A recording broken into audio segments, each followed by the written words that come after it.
Hey IT friends, how's it going? Happy Tuesday. So yesterday we talked a little bit about, are you a solution looking for a problem? A little bit rambly, but the general idea being that, are you coming up with a solution first and then trying to find problems that you hope it will solve, and why that general methodology of thinking probably is not the best way to run your business or probably live your life, even though I'm sure we all do it. I definitely do it. And I got into a really interesting conversation afterwards with Ashley Cooper. For those that don't know Ashley, you absolutely should. She is incredibly intelligent. She's SIP. Everybody knows SIP, Cyberdrain, Kelvin. Uh, Ashley's over there, and MSP Geek, and a bunch of other awesome stuff. You should go talk to her. But she had some ideas that we talked out that I thought were really cool. And I don't want to spoil all of the wonderful stuff she had to say, so I'm just gonna riff on a little part of what we were talking about. She brought up that an interesting manifestation of the solution for a problem style of thinking is that we often end up having people in organizations that are implementing solutions or processes or products without really understanding them, because that's just simply what they were shown in their last job. And I thought that was a really interesting thought track to go down for a minute. I've done that. I know many of you have done that. I think many people have done that. And when I took the time to kind of ruminate on that overnight and think about it more, I realized, like, wow, like, it's actually a pretty profound point she's making, that when we go in and we just sort of as Ray, I'm wearing OIT, as Ray would say at OIT, don't parrot. When we go in and we parrot something, or we implement it without understanding it, or as MSP Geek Kyle, not really MSP Geek anymore, Kyle would say, when we sort of shamelessly plagiarize other people's processes in work, which I do think is important to do that, we run the risk of just reusing it without understanding what it's for. And I think that leads to a lot of problems. And as Ashley was pointing out to me yesterday, it not only leads to poorly executed processes, it leads to an organization and a culture where the processes are not being implemented the same way, and where the fundamental groundwork that's necessary to really ensure longevity in that process hasn't been done. Weirdly enough, I actually have a pretty good example. Ashley had a better example, but I don't want to steal her example because her example is really good and she should deliver it. That's right. You should make videos, Ashley. Everybody get on her case, make videos. She's gonna get pissed I said that.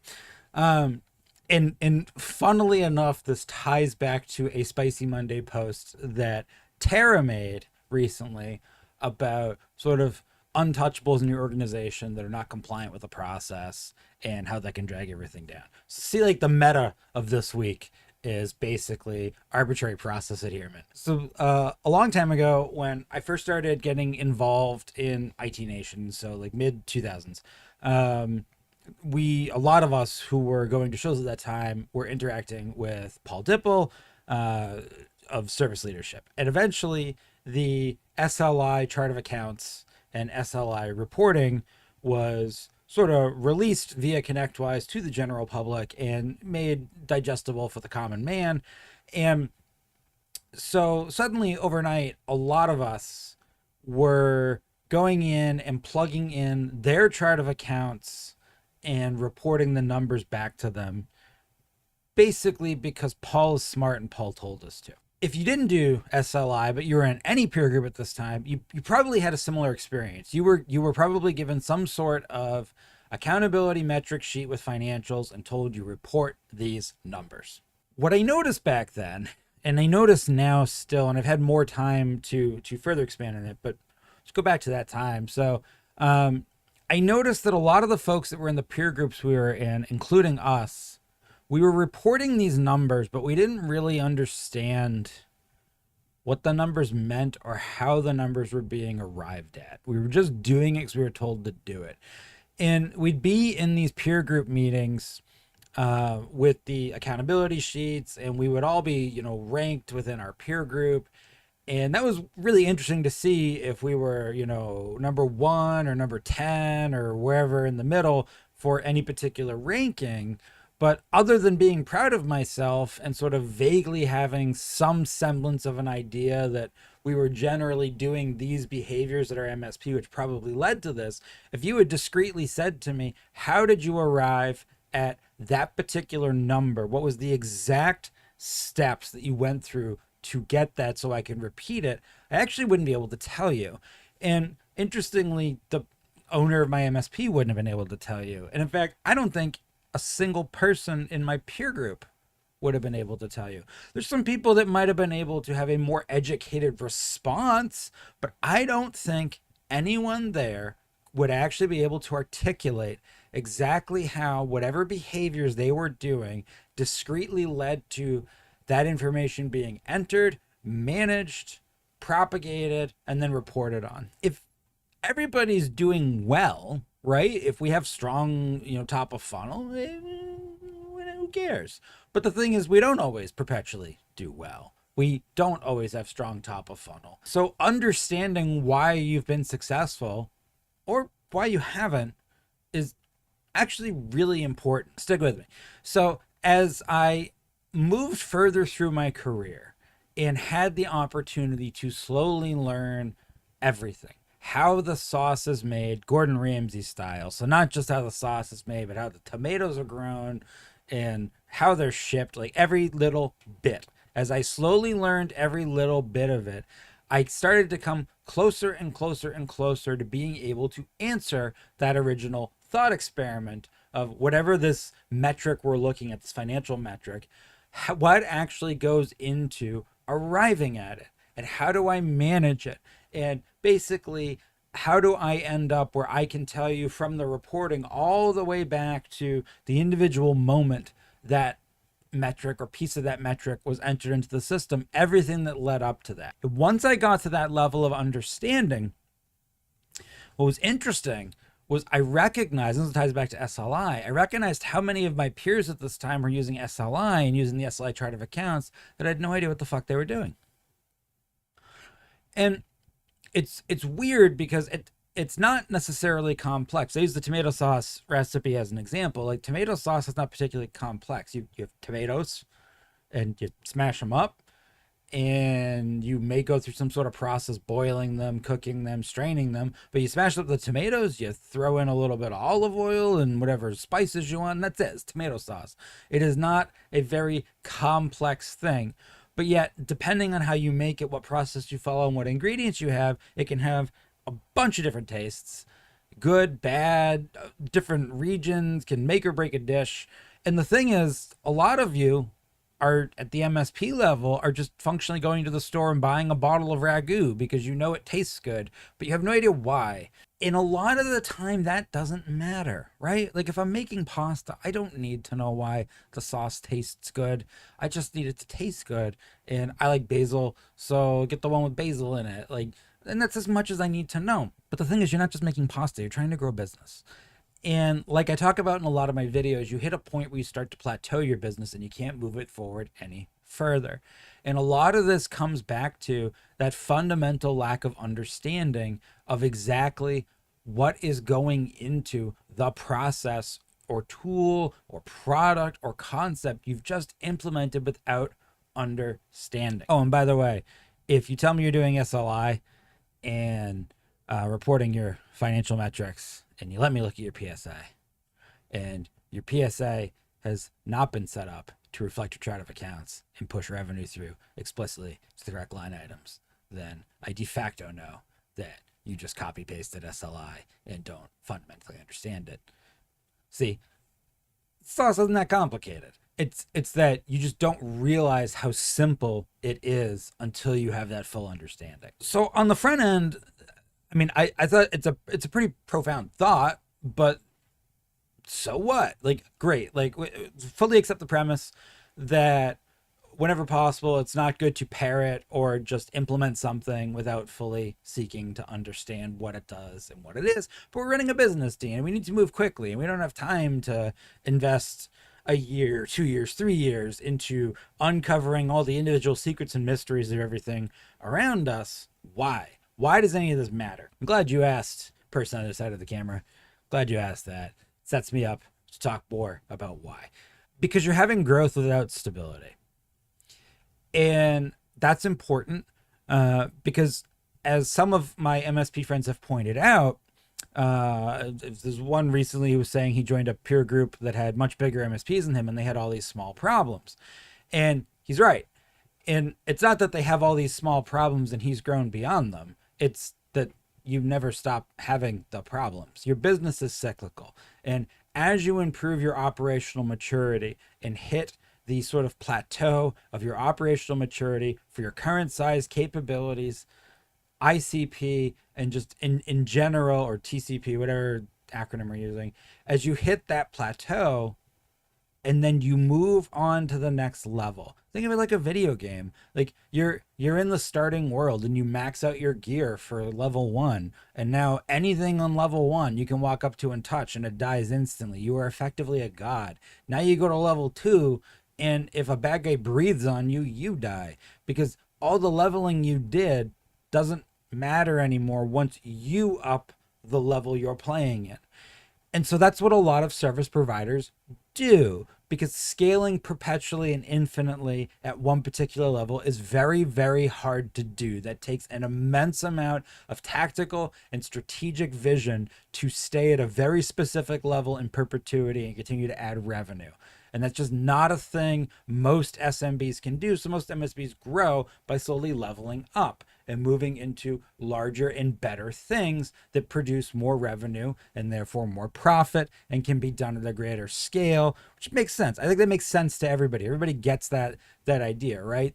As your MSP, as your service business grows, you naturally want to expand and do more sophisticated, more complicated things for larger, more profitable clients. All those problems that you fixed on the last level now are unfixed because you've scaled. And I think most people understand that concept, but I don't think a lot of you really understand how important it is to have built that foundational process and kind of how you do things before you get there.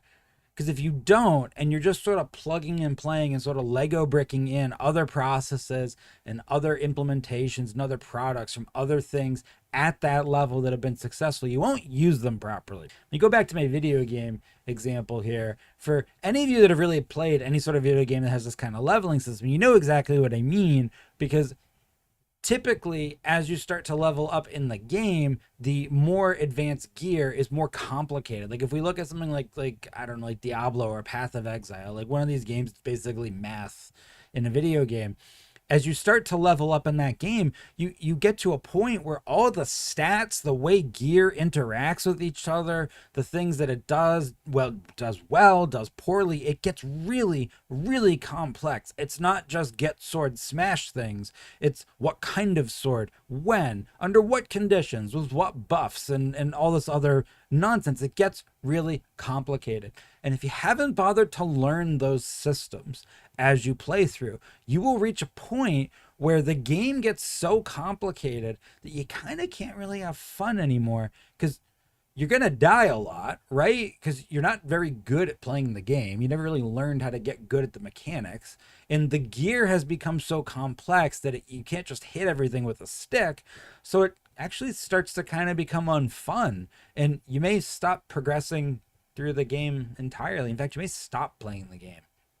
The exact thing happens inside your business, not only with the business itself, but with all the stakeholders inside your business, all your employees, everything. You get to a point where you have this process fatigue, because processes and things have been implemented that don't have the underlying understanding, don't have the underlying foundations, don't have the underlying principles in place. So people are just going through the motions and they don't really know why. They're not really sure how it affects the outcome. We know if we stop doing it, problems happen, but we don't know why.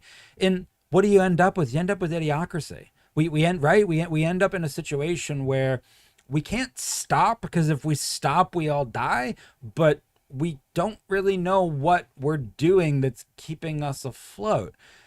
And that's generally from an internal culture, but an external culture point, that's when a lot of service businesses kind of just, that's it. It's funny because it's so easy once you start to learn all those foundational concepts. And I hate to make it sound like this, but like if you listen to somebody like me or Kyle Christensen or Alan Edwards or any of the like processy coachy people out there, we all have this thing we call the party check, where like you can describe your business to us in its current state and your challenges, and usually in like 10-15 minutes of talking to you, we can usually pretty realistically tell you if you've hit the forever ceiling of your capabilities.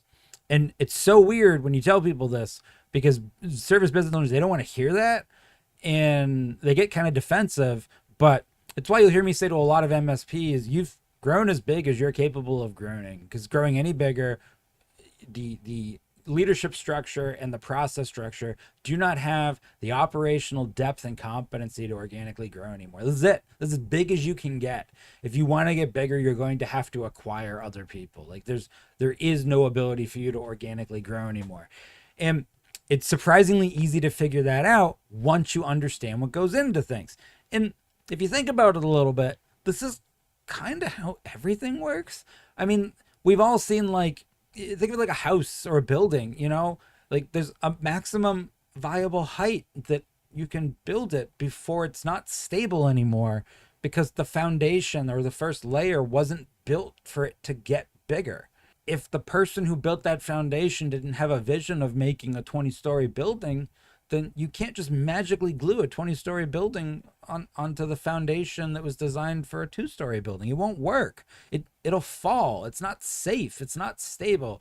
There is a maximum height that you can reasonably build to before the materials just aren't capable. We know this. Everybody who lives somewhere that has trees, everybody can think of at least one tree that they've been looking at for the past few years, and they've been like, any wind now, that tree is going down. Because visually you look at it, you're like, it's not stable.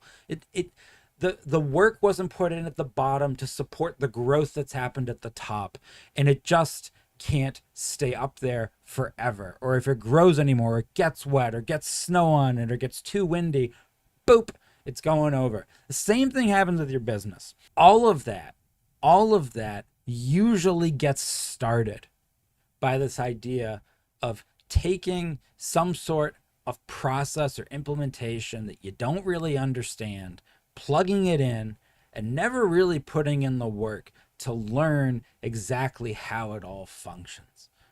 Because if you keep putting that off for some rainy day, well, the rainy day is going to come someday, and it's going to topple everything over. And I guess you can learn it then when you don't have a business anymore, but that kind of sucks. I think it's just important just to remember that the next time you're coming in and you have come up with a solution to a problem you haven't defined, you find that you have a process that you know works somewhere else that you just implement where you are without really understanding it. The next time you buy a tool without really knowing what the tool does, but you're pretty sure your friends all use it and they're successful, so that must be the difference. I'm not saying to stop doing this entirely, because you're going to. We all do it. I do it all the time. I got a bunch of action figures and crap behind me that are examples of that, and unfinished Lego sets, because, you know, I'm sure I'll get to it eventually. Like, we all do that. I'm not criticizing that as humans we get excited about things. We get excited about outcomes, and we sometimes rush into the outcome without really giving a lot of thought to why and what's it for. I get that. We're all going to do that. I'm just be aware of it and try to limit that when it comes to making business process decisions. And if there is some sort of process or implementation you've put in at your MSP in the last few years that you kind of understand, but you don't really know how it works, you couldn't really sit down and have a one-on-one conversation with somebody like me about it at a high detailed level, then, and it doesn't have to be process, it could be anything. Security, finance, HR, operations, a tech thing, whatever. Something you could sit down and have a conversation with somebody who is legitimately an expert in that area. Maybe a good goal that you could put in front of yourself for 2025, for it's about a quarter from now, is to really just take the time to dive in and learn every detail about how that tomato sauce is made, Gordan Ramsey style. Maybe to the point where you're even going to the farm and seeing how they put the work in to grow the tomatoes. I think you're going to appreciate the outcome from that. It's going to allow you to make better decisions. It's going to allow you to identify gaps. You may not fill those gaps, but you'll know they're there, and they will be intentional. That's important. Round the video out with that. I am not suggesting anybody at any size or any maturity level or any level of success is running a perfect business. There are always deficits, there are always gaps, and there are always balls that are going to be dropped. The difference between a okay MSP and a great MSP, between an okay service provider and a great service provider, the great service provider is generally aware of those deficits and is choosing which balls to drop. And that's important. Because once you start taking some accountability and ownership for being able to drop those balls, you have a lot more control over the outcome, which was where we all started with this entire journey, was trying to arrive at an outcome that we didn't actually have a plan for. Have a great Tuesday. Don't randomly parrot or adopt processes.